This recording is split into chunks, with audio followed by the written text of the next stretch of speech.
পিলারের পর এবার পদ্মা সেতুর স্প্যানে লাগলো ফেরি, ভেঙে গেছে বীরশ্রেষ্ঠ জাহাঙ্গীরের মাস্তুল। ফেরি 16 মিটার ওয়াইড, পক্ষান্তরে 150 মিটারের ভিতরে কেন যে বারবার ধাক্কা মারতেছে আমারও বোধগম্য নয়। ধাক্কা লাগতেছে বারবার, এটাই অবশ্যই খারাপ লাগতেছে আমাদের কাছে। 2 মাসে 5 বার দুর্ঘটনা, হালকাভাবে নিচ্ছে না সরকার। যারা এই ঘটনার সঙ্গে জড়িত এবং এটার পিছনে অন্য কিছু উদ্দেশ্য আছে কিনা সেগুলো এখন আমাদের ভাবিয়ে তুলছে। দেখতে হবে এর মধ্যে কোনো প্রকার অন্তর্ঘাত হয়েছে কিনা। আমি পূর্ণাঙ্গ তদন্তের জন্য নির্দেশনা দিচ্ছি। দেখছিলেন প্রধান শিরোনাম, রাতের সময়ের সঙ্গে আছি আমি জাফর সাদিক। এবার অন্যান্য শীর্ষ সংবাদ। 3 বার খারিজের পর মাদক মামলায় জামিন পেলেন চিত্রনায়িকা পরিমণি। বহাল থাকবে চার্জশিট দেয়া পর্যন্ত। আসামি পক্ষের সন্তোষ, কাশিমপুর কারাগারের সামনে ভক্তদের ভিড়।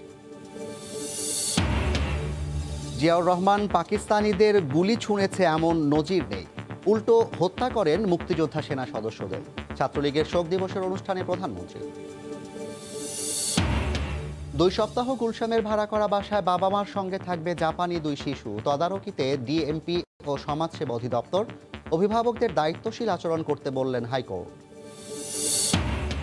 4 সপ্তাহ ধরে কমতির দিকে করোনা সংক্রমণের হার। সুযোগ কাজে লাগিয়ে সংক্রমণের ক্লাস্টার ভাঙার তাগিদ। এডিসের লার্ভার পেছনে ছুটেই ডেঙ্গু নিয়ন্ত্রণে মেলেনি সাফল্য।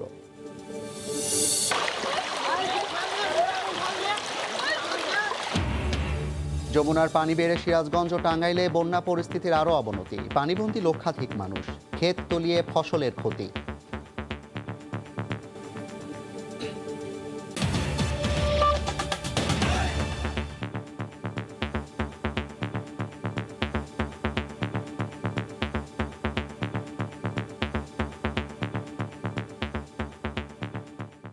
পদ্মা সেতুর পিলারের পর এবার স্প্যানের সঙ্গে লেগে ভাঙল একই ফেরি, বীরশ্রেষ্ঠ জাহাঙ্গীরের মাস্তুল। চলাচল বন্ধ থাকলেও শিমুলিয়া থেকে পাটুরিয়ায় ফেরি স্থানান্তরের সময় চালকের অসতর্কতায় এটি ঘটে। তবে বিআইডব্লিউটিসি দাবি করে মাস্তুলটি কোনো কিছুর সঙ্গে আঘাত লাগলেই ফোল্ড হয়ে যায়। নাসির উদ্দিন উজ্জ্বলের রিপোর্ট, ক্যামেরায় ছিলেন আবু সাইদ। ঘড়ির কাঁটায় তখন সকাল 7টা 10 মিনিট। শিমুলিয়া থেকে ফেরি বীরশ্রেষ্ঠ জাহাঙ্গীর পদ্মা সেতু অতিক্রম করছিল। এ সময় 2 ও 3 নম্বর খুঁটির মাঝখানে 1B স্পেনের সঙ্গে আঘাতে ফেরির মাস্তুলটি ভেঙে যায়। এছাড়া ফেরিটি গত 9 আগস্ট সন্ধ্যায় পদ্মা সেতুর 10 নম্বর খুঁটিতে ধাক্কা দেয়। গত 2 মাসে 4টি ফেরি আরও 4 দফা পদ্মা সেতুর খুঁটিতে ধাক্কা দেয়। এতে ফেরির ফিটনেস ও চালকের দক্ষতা নিয়ে প্রশ্ন ওঠে। পরবর্তীতে ফেরি চলাচল কঠোরভাবে নিয়ন্ত্রণে আনা হয়। আর পদ্মায় প্রবল স্রোতের কারণ দেখিয়ে শিমুলিয়া বাংলাবাজার রুটে 18 আগস্ট থেকে ফেরি চলাচল বন্ধ করে দেয় বিআইডব্লিউটিসি। পদ্মা সেতুতে যত ধাক্কা লাগতেছে বারবার, এটাই অবশ্যই খারাপ লাগতেছে আমাদের কাছে। আমার জানা মতে একটা ফেরি 16 মিটার ওয়াইড, পক্ষান্তরে 150 মিটারের ভিতরে কেন যে বারবার ধাক্কা মারতেছে আমারও বোধগম্য নয়। পদ্মা সেতুতে বারবার ধাক্কা দিচ্ছে, এটা কোনো অবস্থা গ্রহণযোগ্য না, এটা মেনে নেওয়া যায় না, এটা ঠিক না। ফেরি বীরশ্রেষ্ঠ জাহাঙ্গীর শিমুলিয়া থেকে পাটুরিয়া যাচ্ছিল। ফেরিটির উপরের মাস্তুলটি অতিরিক্ত অংশ, সেতু অতিক্রমের আগেই এটি সরিয়ে ফেলা উচিত ছিল, এমন মন্তব্য করে বিআইডব্লিউটিসি চেয়ারম্যান জানান, অবহেলার জন্য দায়ীদের বিরুদ্ধে ব্যবস্থা নেওয়া হবে। পাটুরিয়া থেকে বলছে ফেরি পাঠানোর জন্য, আমরা এটা ঠিকঠাক করে পাঠাচ্ছিলাম। তো ওইখানে যে স্ট্যাম্প আছে প্লাস্টিকের, এই স্ট্যাম্প ওরা ছিল, এটা আগে খোলা দরকার ছিল, এটা জাস্ট বাড়ি গেছে, বাংছে আর কিচ্ছু না। বিআইডব্লিউটি এর বিধি মোতাবেক পদ্মা সেতুর সর্বোচ্চ ফ্ল্যাট লেভেল থেকে 18.30 মিটার ভার্টিক্যাল ক্লিয়ার রাখা হয়েছে। ফেরিটির উপরে অতিরিক্ত অংশ ছিল বলে মনে করে পদ্মা সেতু কর্তৃপক্ষ। স্ট্যান্ডার্ড হাইয়েস্ট লেভেল থেকে ওয়াটার লেভেল থেকে 18.3 মিটার অ্যাভাব থাকবে। এটা হলো ঘটনা, মিনিমাম ক্লিয়ারেন্স। হ্যাঁ, এখন এইটা তার উপরে আবার আছে 1.5 মিটারের একটা কথা আছে। পদ্মা সেতুতে গত 2, 20 ও 23 জুলাই এবং 9 ও 13 আগস্ট ফেরি ধাক্কা দেয়। সেতুর 2B নম্বর স্পেনের সাথেই ফেরিটির উপরের মাস্তুল ধাক্কা লেগে ভেঙে যায়। মুন্সিগঞ্জের মাওয়া থেকে নাসির উদ্দিন উজ্জ্বল, সময় সংবাদ। এ বিষয়ে কথা বলতে স্টুডিওতে আছেন সহকর্মী এহসান জুয়েল, যাচ্ছি তার কাছে। জুয়েল, আমরা একটা বাংলা গান জানি অনুপম রয়ের, এই জাহাজ মাস্তুল ছারখার, এটার সাথে যদি আমি মিলিয়ে আপনাকে প্রশ্ন করি, কেন পদ্মা সেতুতেই বারবার, আসলে কেন পদ্মা সেতুতে এভাবে বারবার আঘাত হচ্ছে ফেরি কিংবা অন্যান্য নৌযানের? জাফর, প্রশ্ন করতেই পারেন, কারণ যেখানে পদ্মা সেতু সবগুলো স্পেন বসে গেছে, সবগুলো স্ল্যাব বসে গেছে, এখন আসলে অমিত সম্ভাবনার কথা বলার কথা, সেখানে আমাদেরকে আলোচনা করতে হচ্ছে আজকে স্টুডিওতে বসে পদ্মা সেতুর দুর্ঘটনার বিষয়টি কেন আসলে হচ্ছে। যেখানে মাত্র 40 দিন, 20 জুলাই থেকে যদি আমরা শুরু করি, আজকে 31 আগস্ট, মাত্র 40 দিনে 5 বার দুর্ঘটনা, মানে গড়ে 8 দিনে একটি করে দুর্ঘটনা। এবং এটি হচ্ছে কিন্তু এমন একটা সময় যখন এটি হওয়ার কোনো কারণ ছিল না। সেখানে আমরা যদি ধাক্কির এসব খতিয়ানটা একটু দেখে আসতে চাই, তাহলে আপনি কাছে অনেকটুকু পরিষ্কার হবে। সেটি হলো একেবারে 20 জুলাই প্রথম দিনের মতো সেখানে শাহ মাকদুম ফেরি, সেটি 16 নম্বর পিলারকে ধাক্কা দেয়। এরপর 23 জুলাই গিয়ে শাহজালাল অন্য একটি ফেরি, সেটি 17 নম্বর পিলারকে ধাক্কা দেয়। 9 আগস্ট বীরশ্রেষ্ঠ জাহাঙ্গীর ফেরি, সেটি 10 নম্বর পিলার। 13 আগস্ট কাকলি, 10 নম্বর পিলার।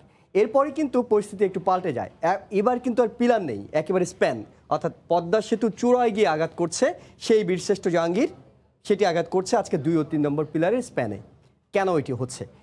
গত বছরও কিন্তু আমরা সবগুলো পিলার দেখেছি নদীতে, তখন কিন্তু এরকমের স্রোত ছিল এবং এর চেয়ে বেশি স্রোত ও বেশি পানি ছিল, তখন কিন্তু ফেরি চলাচলের ক্ষেত্রে একটি পিলারও ধাক্কা লাগেনি। এবার কিন্তু ধাক্কাটা লাগছে। এবং একই সঙ্গে দেখেন আপনি, যেখানে বলা হচ্ছে, এর আগের নিউজটি তো আপনি দেখছিলেন যে পদ্মা সেতুর উচ্চতা, অর্থাৎ স্প্যানের উচ্চতা, সেটি হলো 18.3 মিটার, অর্থাৎ এটিকে যদি আমরা অঙ্ক করি তাহলে সেটি হলো 60 মিটার ফুটের কাছাকাছি, অর্থাৎ 6 তলা বিল্ডিংয়ের সমান। এবং এই যে উচ্চতা নির্ধারণ, এটি করার সময় কিন্তু একেবারে গত 50 বছরের পদ্মা সেতুতে সর্বোচ্চ কী পরিমাণ পানি থাকে সেটির রেকর্ড নেওয়া হয়েছিল। সর্বোচ্চ যে পরিমাণ রেকর্ড থাকে তারপরে আরও কিন্তু 60 ফুট উচ্চতা এটি নির্ধারণ করা হয়েছে। অথচ আজকে আমরা কি দেখলাম, এমন একটা উচ্চতা আমরা দেখলাম, মনে হলো যে আর যদি 2 হাত বেশি পানি যদি উঠে, তখন কিন্তু মনে হতো যে ফেরি একেবারে সরাসরি গিয়ে ধাক্কা খেত। যদিও মাস্তুল আমরা বলছি, ঠিক মাস্তুল নয়, একেবারে ফ্ল্যাগ স্ট্যান্ড যেটি থাকে, অর্থাৎ ফেরির যেটি পতাকা টাঙানোর জন্য যে স্ট্যান্ড থাকে, সেটি আজকে ধাক্কা খেয়েছে, কিন্তু এটি হওয়ার কথা ছিল না। এই বিষয়টা নিয়ে সরকারও কিন্তু একই সঙ্গে উদ্বিগ্ন। আজকে 2 জন মন্ত্রী কথা বলেছেন, সরকার 2 জন মন্ত্রী, তারা বলতে চান যে এই ঘটনা এটি আসলে প্রত্যাশিত ছিল না এবং এর পিছনে কোনো ষড়যন্ত্র আছে কিনা তারা সেই বিষয়টি খতিয়ে দেখার কথা বলছেন। আমরা সেই রিপোর্টটা একটু দেখে আসবো। পদ্মা সেতুতে ফেরির বারবার আঘাত নিয়ে নানা প্রশ্ন উঠেছে। প্রবল স্রোতের অজুহাতে গত 13 দিন ধরে শিমুলিয়া বাংলাবাজার রুটে ফেরি বন্ধ করে দেওয়া হয়েছে। তারপরও সেতুর স্পেনে ফেরি বীরশ্রেষ্ঠ জাহাঙ্গীরের মাস্তুলের আঘাতের ঘটনাটি আবার সামনে চলে এসেছে। দ্রুত ঘটনাস্থল পরিদর্শনে এসে সড়ক পরিবহন ও সেতু মন্ত্রী ওবায়দুল কাদের বলেছেন, ঘটনাটি ছোটভাবে দেখার সুযোগ নেই, তদন্ত করে পদক্ষেপ নিতে হবে। হালকাভাবে নিলে চলবে না, বিষয়টি জাতীয় গুরুত্বের সঙ্গে বিবেচনা, যথাযথ তদন্ত শেষে ব্যবস্থা আমরা নেব। অন্যদিকে নৌ পরিবহন প্রতিমন্ত্রী জানান, পদ্মা সেতুতে বারবার আঘাতের ঘটনা ষড়যন্ত্র কিনা তা খতিয়ে দেখা হবে। পদ্মা সেতুর নিরাপত্তার জন্য আজকে 13 দিন যাবৎ সেখানে ফেরি চলাচল বন্ধ আছে। আমরা চাই যে এটা সঠিক তদন্ত হোক এবং অপরাধী যেই হোক, যারা এই ঘটনার সঙ্গে জড়িত, সেগুলো তদন্তের মধ্যে বেরিয়ে আসতে। স্বপ্নের পদ্মা সেতু বাঙালির সক্ষমতা ও অগ্রযাত্রার স্মারক। এই সেতু ঘিরে কোটি কোটি মানুষের স্বপ্ন এখন বাস্তবের দোরগোড়ায়। গেল 3 বছর ধরে পদ্মা সেতুর খুঁটি তৈরি হলেও এতদিন কোনো সমস্যা হয়নি। অন্যান্য সব ছোট বড় নৌযান চলছে, কিন্তু শুধু ফেরি কেন বারবার আঘাত করছে সেটা নিয়ে নানামুখী প্রশ্ন সবার। নাসির উদ্দিন উজ্জ্বল, সময় সংবাদ, মুন্সিগঞ্জ। জুয়েল, এই ষড়যন্ত্র তত্ত্ব কিন্তু আসলে মোটামুটি 3য় দফায় যেদিন ধাক্কা খেলো সেদিন থেকে আলোচনা শুরু হয়েছে। আপনি আসলে কীরকম ষড়যন্ত্র দেখছেন এর পেছনে? এটা আসলে সরকারি ভাষ্য ছিল এবং এর আগে সড়ক পরিবহন ও সেতু মন্ত্রী তিনি প্রথমবারের মতো এইখানে এই ঘটনার পিছনে কোনো ষড়যন্ত্র আছেন কিনা সেটি খতিয়ে দেখার কথা বলেছেন। তবে আজকে নৌ পরিবহন মন্ত্রী, প্রতিমন্ত্রী, তিনি কিন্তু একেবারেই খুবই বাকরুদ্ধ অবস্থায় ছিলেন যে কেন আজকের ঘটনা তার কাছে পুরোটাই অবিশ্বাস্য মনে হচ্ছিল। খুব সামনাসামনি যখন তার সঙ্গে কথা বলছিলাম, তিনি কোনোভাবেই মানতে পারছিলেন না যে যেখানে ফেরি চলছে না, ফেরিটা শুধুমাত্র এই শিমুলিয়া ঘাট থেকে পাটুরিয়া ঘাটে স্থানান্তর হচ্ছিল, সেইখানে কেন আসলে এই ধরনের ঘটনা ঘটবে। তবে ষড়যন্ত্র এই কথাগুলো কিন্তু আজকে নতুন কিছু নয়। পদ্মা সেতুর কাজটা যখন শুরু হলো তখন থেকেই কিন্তু আছে। একেবারে শুরুতে আপনি যদি মনে করেন যে বিশ্ব ব্যাংকের কথা আপনার মনে আছে, পদ্মা সেতু শুরু হওয়ার আগে কিন্তু একটা আন্তর্জাতিক ষড়যন্ত্র শুরু হয়ে গিয়েছিল। এরপর কিন্তু আমরা দেখলাম যে তলদেশের মাটি নিয়ে এক ধরনের গুজব ছড়িয়ে পড়লো যে পদ্মার গভীরে আরেকটা পদ্মা আছে, সেখানে কোনোভাবে পিলার মাটিতে গাঁথা যাচ্ছিল না, পিলার গাঁটতে গেলে তলদেশে মাটি সরে যাচ্ছে, সেটা নিয়ে একটা গুজব হলো। এরপর কিন্তু আপনার মনে থাকার কথা গলা কাটা একটা গুজব যে 1000 শিশুর মাথা লাগবে পদ্মা সেতুর পিছনে, এবং সেটা নিয়ে আমরা দেশের অনেক জায়গায় শিশু ধরা সন্দেহে কিন্তু গণপিটুনিও দেখেছি। পরবর্তীতে কোনো জায়গায় আমরা জোড়াতালির পদ্মা সেতু এইসব বক্তব্য শুনেছি, এই সেতুতে উঠবেন না, এবং সবশেষ ফেরির ধাক্কা, যেটি নিয়ে অনেক বেশি এরকম আলোচনা হচ্ছে যে যেটি হওয়ার কথা নয় সেটি কেন হচ্ছে। এই পদ্মা নদীতে ফেরিগুলো বছরের পর বছর ধরে চলছে, তারপরেও এইভাবে কিন্তু গিয়ে পিলারে আছড়ে পড়া এই ধরনের ঘটনাগুলো আগে দেখা যায়নি। তবে এখানে কিন্তু শুধুমাত্র আমরা ষড়যন্ত্রের পিছনে ছুটলেই হবে না, একই সঙ্গে কিন্তু নিজেদের সক্ষমতার বিষয়টা বিবেচনা করতে হবে। অর্থাৎ যে ফেরিগুলো ধাক্কা খাচ্ছে সেগুলোর যদি আপনি ফিটনেসের কথা বিবেচনা করেন, সেখানে কিন্তু বিস্ময়কর তথ্য হলো বাংলাদেশে এখন যে 53টি ফেরি আছে তার মধ্যে 47টারই ফিটনেস সার্টিফিকেট হালনাগাদ করা নেই, এবং যে 4টি ফেরি সেখানে ধাক্কা খেয়েছে সে 4টি ফেরির 4টির কোনোটিরই কিন্তু ফিটনেস হালনাগাদ করা নেই। আপনি যদি দেখেন যে কাকলি ফেরিটি 1974 সালে বানানো হয়েছে, শাহজালাল 1980 সালে, শাহ মাকদুম 1985 সালে, আর আজকে যেটি ধাক্কা দিল বীরশ্রেষ্ঠ জাহাঙ্গীর 1993 সালে। অর্থাৎ এক একটি ফেরি 40 বছর ধরা হয় আন্তর্জাতিকভাবে সেটি চলার জন্য উপযুক্ত থাকে। এখানে 2টি ফেরি কিন্তু 40 বছরের চেয়ে বেশি হয়ে গেছে, এবং যেটা বলছিলাম কোনোটিরই ফিটনেস সার্টিফিকেট নেই। তো সবচেয়ে নবীনতম ফেরিটাও প্রায় 2 যুগ পার হয়েছে। হ্যাঁ, এবং সেই সব কারণেই কিন্তু এই যে দুর্ঘটনা ঘটছিল এর আগে কিন্তু তারা মানছিলেন যে চালকদের অদক্ষতা কিংবা উদাসীনতাই সেটার জন্য কারণ, এবং এইভাবে কিন্তু বাস্তবতা যদি আপনি বিবেচনা করেন তাহলে একেবারে দুর্ঘটনার ঝুঁকিগুলো কিন্তু উড়িয়ে দেওয়ারও কোনো সুযোগ নেই। অনেক ধন্যবাদ জানাচ্ছি জুয়েল আপনাকে। আপনার কাছে যদি আর কোনো তথ্য থাকে আপনি আমাদেরকে জানাতে পারেন। আমরা সেক্ষেত্রে আসলে সমস্যার কথা বলছিলাম, কিন্তু সমাধানের উপায়টা কি হতে পারে? সমাধানের উপায় দুটি। একটি হলো যেটি এখন সরকার গ্রহণ করেছে কিংবা সরকার বলছিল গত 18 আগস্ট থেকে ফেরি চলাচল নিয়ন্ত্রণ করছিল, তারা শিমুলী এবং বাংলাবাজার যে ঘাট পদ্মা সেতু ক্রস হয়ে সেটি যেতে হয়, সেখানে তারা বলছিলেন যে ভারী কোনো যানবাহন নিয়ে কোনো ফেরি চলাচল করবে না, অর্থাৎ একেবারে হালকা যানবাহনগুলো চলাচল করবে, সেটিও কিন্তু বন্ধ রাখা হয়েছে। গত 13 দিন ধরে বন্ধ আছে। দ্বিতীয় যে অপশনটি আছে সেটি হলো ঘাট সরিয়ে নেওয়া, অর্থাৎ এখন যে শিমুলিয়া বাংলাবাজার ঘাট আছে সেটি সরিয়ে অন্য কোথাও স্থানান্তর করা। যদিও এটি কিন্তু অনেক বেশি রকম এর সঙ্গে বাণিজ্য জড়িত, রাজনীতি জড়িত, অনেক কিছু জড়িত, কারণ একটা ঘাট স্থানান্তর করতে কিন্তু 100 কোটি টাকার মতো লাগে, সেখানে ইজারার বিষয় আছে, টেন্ডারের বিষয় আছে। সরকার মাত্র 1 বছর পর যেহেতু পদ্মা সেতু চালু হয়ে যাওয়ার সম্ভাবনা রয়েছে, তাই এই 1 বছরের জন্য এত বড় বাজেটে যাবেন কিনা এটি আসলে সরকারকে বিবেচনা করতে হবে। জাফর, অনেক ধন্যবাদ জুয়েল আপনাকে। আপনার মাধ্যমে এবং আমাদেরও প্রত্যাশা পদ্মা সেতু আমাদের একটা গৌরবের বিষয়, এটি যেন অবশ্যই সুরক্ষিত থাকে এবং আমরা সুন্দরভাবে পদ্মা সেতু একটি উদ্বোধন দেখতে চাই। দর্শক, আমাদের সঙ্গে যুক্ত হয়েছিলেন রিপোর্টার এহসান জুয়েল, জানাচ্ছিলেন যে পদ্মা সেতুতে যে বারবার ফেরির ধাক্কা খাচ্ছে সে বিষয়ে বিস্তারিত তথ্য। চলে যাচ্ছি পরের খবরে। 3 বার খারিজ হওয়ার পর জামিন পেলেন জনপ্রিয় চিত্রনায়িকা পরিমণি। 50,000 টাকা মুচলেকায় পুলিশ রিপোর্ট দেওয়ার আগ পর্যন্ত তাকে জামিন দেওয়া হয়। এই আদেশে সন্তোষ প্রকাশ করেছেন তার আইনজীবীরা। রাষ্ট্রপক্ষ এখন বলছে কোর্ট জামিন দিতেই পারে। শুধুমাত্র জামিনের জন্য এর আগে 3 বার আবেদন করেছিলেন চিত্রনায়িকা পরিমণি। রাষ্ট্রপক্ষের জোরালো আপত্তির মুখে কোনোবারই সাড়া পাননি, উল্টো 3 দফায় 7 দিনের রিমান্ডে নেওয়া হয় পরীকে। বারবার জামিন আবেদন খারিজ হয়ে যাওয়ায় বিড়ম্বনায় পড়েন পরিমণি। আদালতে গণমাধ্যমকে উদ্দেশ্য করে নিজেকে নির্দোষ দাবিও করেন তিনি।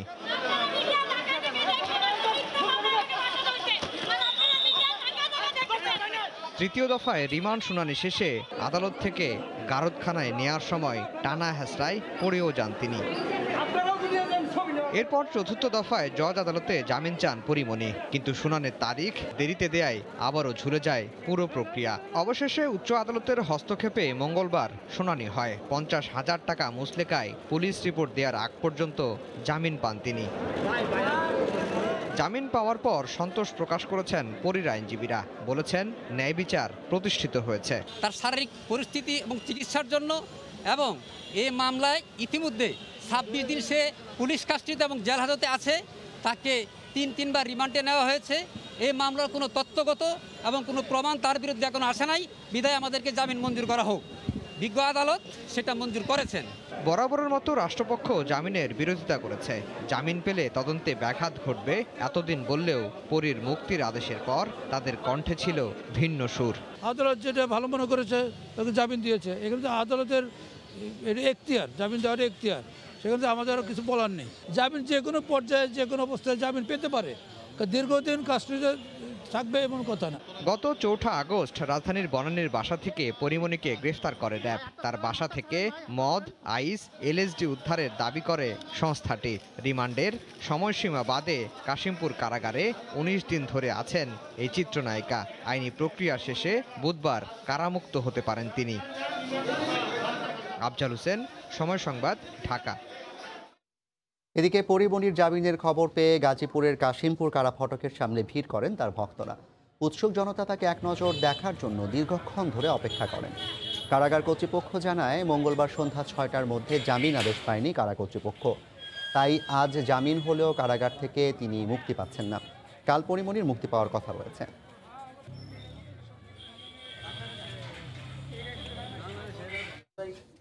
আগামী 2 সপ্তাহ গুলশানের ভাড়া করা বাসায় বাবা মার সঙ্গে থাকবে জাপানি 2 শিশু। আজ শুনানি শেষে হাইকোর্ট এই আদেশ দেন। শিশুদের তদারকিতে থাকবে ডিএমপি, সিআইডি ও সমাজসেবা অধিদপ্তর। আদালত অভিভাবকদের দায়িত্বশীল আচরণ করতে বলেছেন। জাপানি মা, বাংলাদেশি বাবার 2 মেয়ে কার কাছে থাকবে, এই নিয়ে টানা 13 দিন চলে আইনি লড়াই। পূর্ব নির্ধারিত সময় অনুযায়ী মঙ্গলবার দেশের উচ্চ আদালতে ওঠে জাপানি মা আর বাংলাদেশি বাবার 2 শিশু সন্তানের ইস্যু। মা নাকি বাবা, কে পাচ্ছেন 2 সন্তানের দেখভালের দায়িত্ব, কার কাছেই বা থাকবে সন্তানরা, এ নিয়ে প্রায় 2 ঘন্টা ধরে চলে আদালতের শুনানি। আইনি লড়াইয়ে প্রতিপক্ষকে কোনোভাবেই ছাড় দিতে নারাজ বাবা ও মা। এমন অবস্থায় হাইকোর্ট জানান, আগামী 15 দিন গুলশানের একটি ভাড়া বাসায় 2 শিশু সন্তানের সঙ্গে একসাথে থাকবেন বাবা ইমরান ও মা এরিকো। শান্তির নিঃশ্বাস ফেললাম যে আমি আমার মেয়েদের কাছে হারাইনি। অনেক লম্বা রাস্তা আছে আমার সামনে। আদেশের পর আদালত থেকে বেরিয়ে আসেন বাবা। এ সময় 2 সন্তান জড়িয়ে থাকেন তাকে। অন্যদিকে মা বেরিয়ে আসেন আইনজীবীকে সঙ্গে নিয়ে। তবে এদিন তিনি কোনো কথা বলেননি। হাইকোর্ট পর্যবেক্ষণে বলেন, পারস্পরিক মতবিরোধ থাকলেও 2 শিশুর স্বাভাবিক বেড়ে ওঠা নিশ্চিত করতে দায়িত্বশীল আচরণ করতে হবে বাবা ও মাকে। একই ছাদের নিচে মা বাবা থাকবে, যাতে বাচ্চাদের মনে একটা স্টেবিলিটি আসে, কারণ বাচ্চাদের কাছে মা বাবা কিন্তু দুটোটাই ইকুয়ালি ইম্পর্টেন্ট। এদিন 2 জন বিচারপতি ভিকটিম সাপোর্ট সেন্টার থেকে আদালতে হাজির হওয়া 2 শিশুর সাথেও কথা বলেন। আদালতের নির্দেশ সঠিকভাবে প্রতিপালন হচ্ছে কিনা সে বিষয়টি তদারকি করবেন সমাজসেবা অধিদপ্তর, আর নিরাপত্তায় থাকবেন ঢাকা মেট্রোপলিটন পুলিশ ও পুলিশের অপরাধ তদন্ত বিভাগ, সিআইডি। হার জিতের কিছু নেই এখানে। ইম্পর্টেন্ট হলো পরিবার নিয়ে যদি তারা থাকতে পারে, যদি তাদের মধ্যে সম্পর্কের উন্নয়ন হয়, বাচ্চাদের কল্যাণ নিশ্চিত হয়, তাহলে কে হেরেছে কে জিতেছে এটি ইম্পর্টেন্ট নয়। আগামী 16 সেপ্টেম্বর এই বিষয়ে পরবর্তী আদেশের জন্য দিন ধার্য করেছেন হাইকোর্ট। মার্জিয়া মুমো, সময়। জিয়াউর রহমান পাকিস্তানি সেনাদের বিরুদ্ধে গুলি চালিয়েছেন এমন নজির কেউ দেখাতে পারবে না বলে জানিয়েছেন প্রধানমন্ত্রী শেখ হাসিনা। তিনি বলেন, মুক্তিযুদ্ধ করা হাজার হাজার সেনা সদস্য হত্যার নেপথ্যেও ছিলেন বিএনপির প্রতিষ্ঠাতা। সকালে কৃষিবিদ ইনস্টিটিউশন মিলনায়তনে ছাত্রলীগ আয়োজিত জাতীয় শোক দিবসের আলোচনায় একথা বলেন শেখ হাসিনা। 75-এর পর দেশকে পাকিস্তানের প্রদেশ বানানোর চেষ্টা করা হয়েছে বলেও উল্লেখ করেন সরকার প্রধান।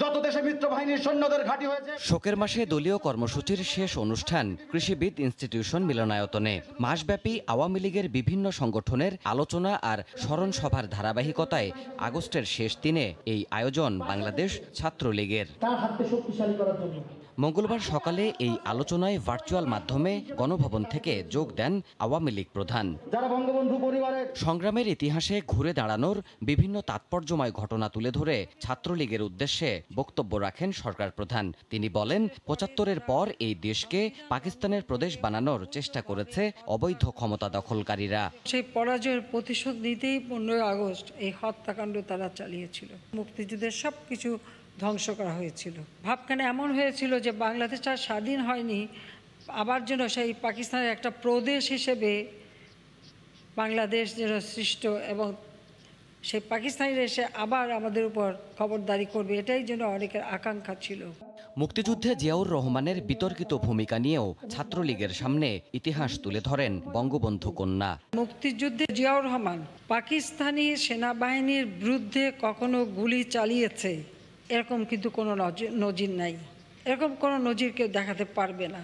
স্বাধীনতা প্রত্যাশিত ছিল না বলে মুক্তিযোদ্ধা সেনা সদস্যদেরও হত্যা করেছিলেন জিয়া, জানান প্রধানমন্ত্রী। সেনাবাহিনীতে মুক্তিযুদ্ধ যারা করেছে সেই মুক্তিযোদ্ধা অফিসারদের হত্যা করা, হাজার হাজার সেনাবাহিনীর সদস্যদের নির্বিচারে যে হত্যা করা হয়েছে, ঢাকা কেন্দ্রীয় কারাগারে শত শত লোকদের ফাঁসি দেওয়া হয়েছে। কে দিয়েছে? জিয়াউর রহমান দিয়েছে। পরাজিত শক্তির উত্তরসূরিরা এখনও সক্রিয় বলে দেশবাসীকে সতর্ক করেন শেখ হাসিনা। যুদ্ধাপরাধী যাদের ফাঁসি হয়েছে তাদেরও ছেলে পেলে বা দোসর যারা বংশধর তারা কিন্তু এখনও বাংলাদেশের বিরুদ্ধে চক্রান্ত চালিয়ে যাচ্ছে, ষড়যন্ত্র চালিয়ে যাচ্ছে। যে সকল আন্তর্জাতিক শক্তি আমাদের মহান মুক্তিযুদ্ধের সময় বিরোধিতা করেছিল তাদের কিছু কিছু এদেরকে মদত দিয়ে থাকে। যে ব্যাপারে জাতিকে সতর্ক থাকতে হবে। জাতির পিতার আদর্শ বজায় রেখে আগামী দিনের রাজনীতিতে ছাত্রলীগকে গড়ে তোলার আহ্বান জানান আওয়ামী লীগ প্রধান। আমাদের পায়ে পায়ে শত্রু আছে, পদে পদে বাধা আছে। দেবাশিস রায়, সময় সংবাদ, ঢাকা। ভারতের সাবেক রাষ্ট্রপতি প্রণব মুখার্জির প্রথম মৃত্যুবার্ষিকীতে তাকে শ্রদ্ধা ভরে স্মরণ করেছেন প্রধানমন্ত্রী শেখ হাসিনা। মহান মুক্তিযুদ্ধের সময় প্রণব মুখার্জির অবদান কখনোই ভোলার নয় উল্লেখ করে প্রধানমন্ত্রী বলেন, তার অবদান ও কর্মময় জীবন উপমহাদেশের রাজনীতির জন্য শ্রেষ্ঠ আদর্শ। It was hard to pass a year without Pranab Dada. He was a true friend of Bangladesh and a great political icon of the subcontinent. I pay my deep homage to the memory of this towering personality on his death anniversary. Pranab Dada had deep love for Bangladesh. His contribution to our great liberation war would never be forgotten. As a young MP, he took bold initiative for our support and tabled a motion in Rajya Sabha in June 1971 for the recognition of Bangladesh. করোনায় 24 ঘন্টায় মারা গেছেন 86 জন, শনাক্ত হয়েছেন 3357 জন। গেল 4 সপ্তাহ ধরেই কমতির দিকে আক্রান্তের হার, আর মৃত্যু কমছে গত 3 সপ্তাহ ধরে। বর্তমান পরিস্থিতিকে সুযোগ হিসেবে কাজে লাগানোর তাগিদ দিয়ে বিশেষজ্ঞরা বলছেন, এখনই ভাঙতে হবে গুচ্ছ বা ক্লাস্টার সংক্রমণ, না হলে সেপ্টেম্বর অক্টোবরে আবারও দেখতে হতে পারে সংক্রমণের ঊর্ধ্বগতি। ফারুক ভূঁইয়া, রবিনের রিপোর্ট। নমুনা পরীক্ষা কিংবা হাসপাতালে রোগী আসা, সবখানে দৃশ্যমান চাপ কমার চিত্র। এ যাবৎকালে করোনায় সর্বোচ্চ আক্রান্ত শনাক্ত হয় চলতি বছরের 30তম সপ্তাহে। মাত্র 7 দিনেই শনাক্ত ছিল প্রায় 1 লাখ। এরপর থেকেই ধীরে ধীরে নামতে থাকে কোভিডের পারদ। উল্লেখযোগ্য হারে সংক্রমণ পড়ে যাওয়ার ধারাবাহিকতা টানা 4 সপ্তাহ ধরেই, যার প্রভাব প্রাণহানিতেও। 31তম সপ্তাহে এ যাবৎকালের সর্বোচ্চ 1736 জনের মৃত্যু দেখেছিল বাংলাদেশ। পরের 3 সপ্তাহ ধরেই কমছে প্রাণহানি। সংক্রমণ কমে আসাকে লকডাউনে সুফল মনে করলেও বিশেষজ্ঞরা বলছেন, এখনও স্বস্তির নিঃশ্বাস ফেলার সময় আসেনি।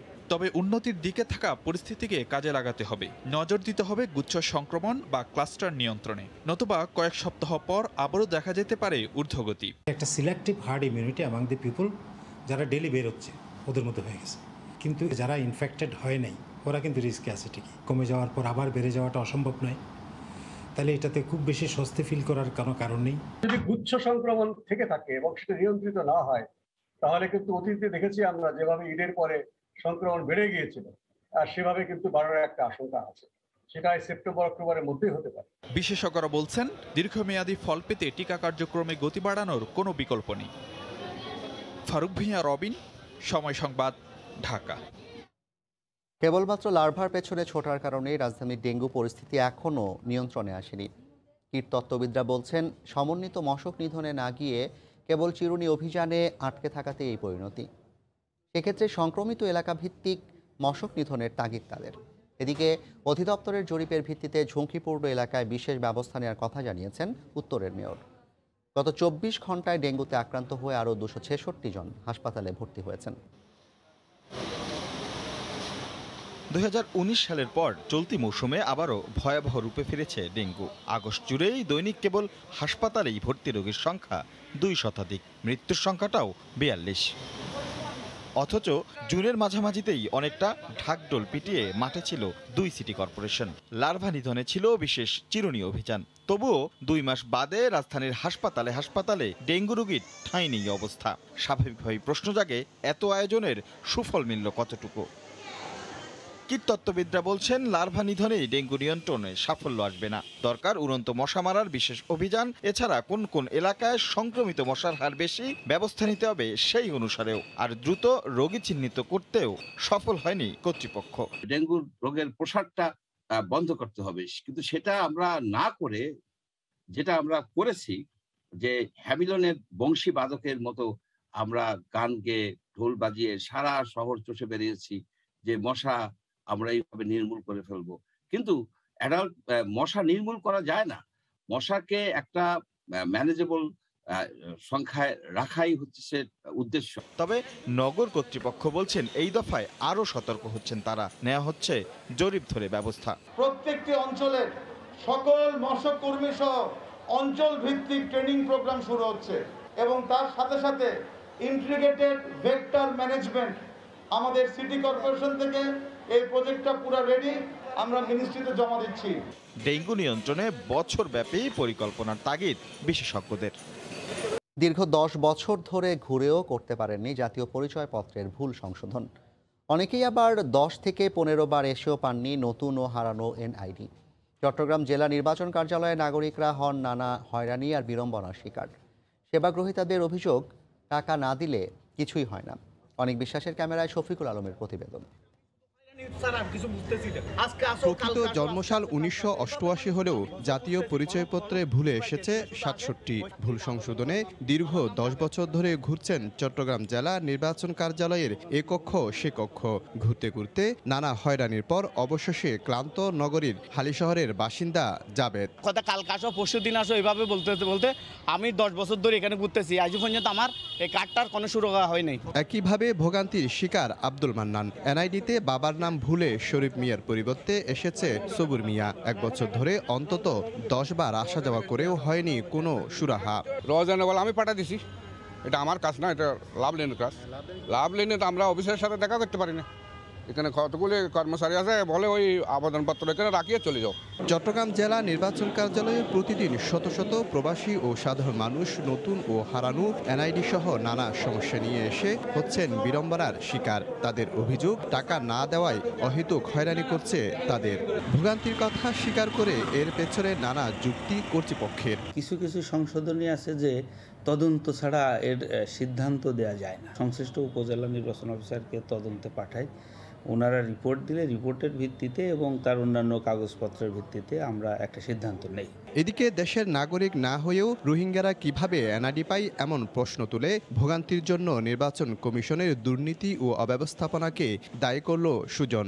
দুর্নীতি, অনিয়ম, অব্যবস্থাপনার সাথে একটা বড় অংশ যুক্ত থাকার কারণে রোহিঙ্গারা আমাদের দেশের আইডি কার্ড নিয়ে, পাসপোর্ট নিয়ে নাগরিক হওয়ার সুযোগ পেয়েছে, বিদেশে গিয়েছে অনেকেই। করোনার টিকা, পাসপোর্ট ও ড্রাইভিং লাইসেন্স সহ গুরুত্বপূর্ণ 22 ধরনের সেবার ক্ষেত্রে এখন প্রয়োজন হচ্ছে জাতীয় পরিচয়পত্র।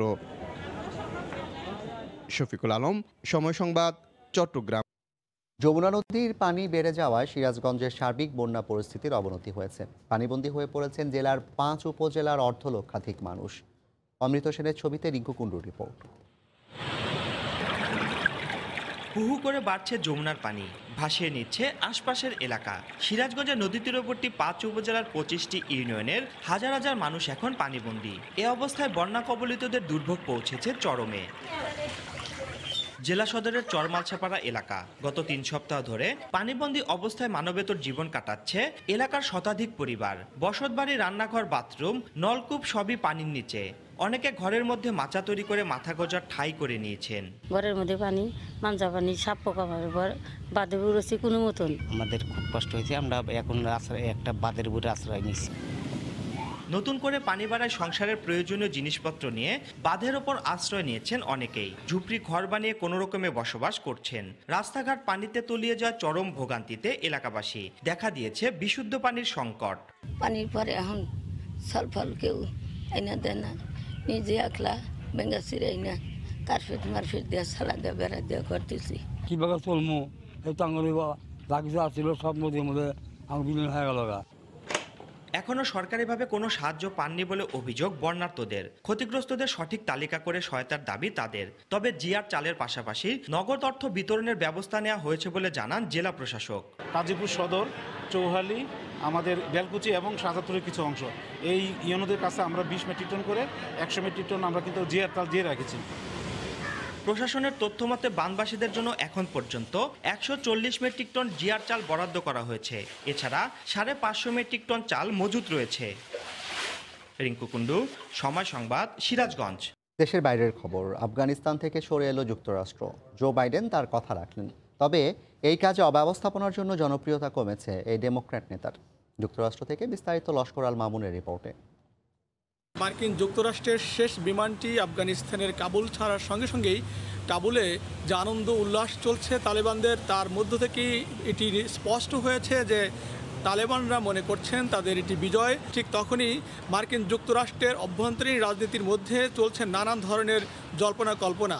অর্থাৎ মার্কিন যুক্তরাষ্ট্রের যে সেনা প্রত্যাহারের অব্যবস্থাপনা নিয়ে প্রশ্ন উঠেছে, সেটি কিন্তু এখন অভ্যন্তরীণ রাজনীতির মধ্যে বেশ সরগরম হয়ে উঠেছে। ইতিমধ্যেই রিপাবলিকান এবং ডেমোক্রেটিক এই দুটি পার্টির মধ্যে কিন্তু দ্বন্দ্ব বেড়েই চলেছে এবং এমনকি জো বাইডেন তার নিজ দল ডেমোক্র্যাটদের তোপের মুখেও তিনি পড়েছেন। প্রেসিডেন্ট ট্রাম্পের আমলে যে চুক্তিটি হয়েছিল সেনা প্রত্যাহার, সেটি সম্পূর্ণ করলেন কিন্তু জো বাইডেন। অর্থাৎ জো বাইডেন চেয়েছিলেন যে আগামী 11 তারিখ সেপ্টেম্বরের যে হামলার পূর্তি, সেই পূর্তির দিনই শেষ সৈন্যটি তিনি প্রত্যাহার করে নিয়ে আসবেন, কিন্তু তড়িঘড়ি করে তার আগেই 31 আগস্টের মধ্যে তিনি তার সব সেনা প্রত্যাহারের সিদ্ধান্ত নিয়েছেন। এই তড়িঘড়ি করতে গিয়েই যে হামলা হয়েছে, সেই হামলার সবশেষ হামলায় 13 জন মার্কিন সৈন্য নিহত হয়েছেন এবং সেই সৈন্য নিহত হওয়ার পরেই পরিস্থিতি বেশ ঘোলাটে হয়েছে এবং তিনি পড়েছেন বেশ তোপের মুখে। নানা প্রশ্নের সম্মুখীন হয়েছেন জো বাইডেন এবং অসংখ্য প্রশ্নের উত্তর তাকে দিতে হচ্ছে। লস্কর আল মামুন, সময় সংবাদ, যুক্তরাষ্ট্র।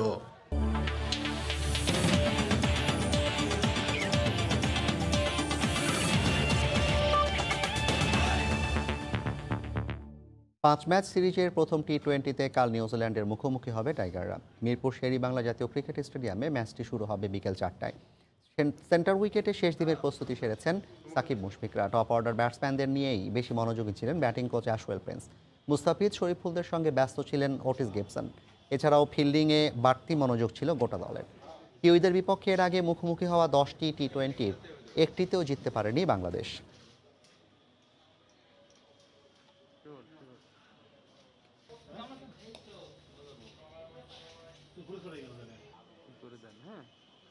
এ পর্যায়ের শীর্ষ সংবাদ জানিয়ে দিচ্ছি আরেকবার। পদ্মা সেতুর পিলারের পর এবার স্প্যানে লেগে ভেঙে গেছে ফেরি বীরশ্রেষ্ঠ জাহাঙ্গীরের মাস্তুল। 2 মাসে 5 বার দুর্ঘটনা, হালকাভাবে নিচ্ছে না সরকার। জিয়াউর রহমান পাকিস্তানিদের গুলি ছুঁড়েছে এমন নজির নেই। উল্টো হত্যা করেন মুক্তিযোদ্ধা সেনা সদস্যদের। ছাত্রলীগের শোক দিবসের অনুষ্ঠানে প্রধানমন্ত্রী। এবং 3 বার খারিজের পর মাদক মামলায় জামিন পেলেন চিত্রনায়িকা পরিমণি। বহাল থাকবে চার্জশিট দেওয়া পর্যন্ত। আসামি পক্ষের সন্তোষ। কাশিমপুর কারাগারের সামনে ভক্তদের ভিড়। এই ছিল রাতের সময়। সঙ্গে থাকুন সময়।